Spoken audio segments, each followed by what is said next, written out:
there was a sense around it that there was something special, that it wasn't like anything else. There wasn't like other psychedelics, you know, a little stronger, a little more intense, but that there was a kind of initiatic core to it, that there was some download that had a different character, or that its intensity and speed was such that it really produced a different kind of response. I mean, I remember almost getting the sense that it was kind of like a psychedelic bungee jump, that there was a kind of raw leap into this rapidly changing environment that was very different than the more gradual approaches of other psychedelics. And so that the very speed and intensity of it seemed part of the character of the thing.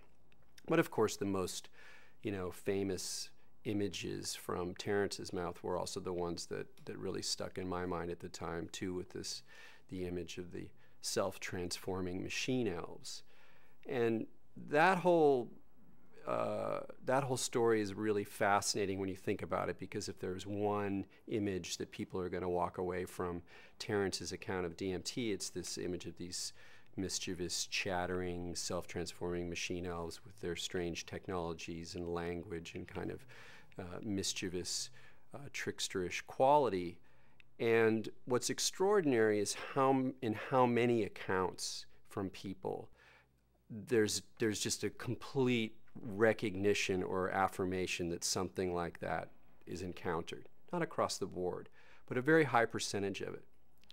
And so you run into this interesting situation where if you actually ask a lot of people, you know, most of the people that I've heard stories from or read accounts from were either part of that milieu or they were exposed to that account. So it raises some really interesting questions about expectation and about how the stories that we carry in our head, the cultural frameworks that we have, help shape these experiences, which are always outside of our boundaries on some level, which are always more than any cognitive map we bring to it.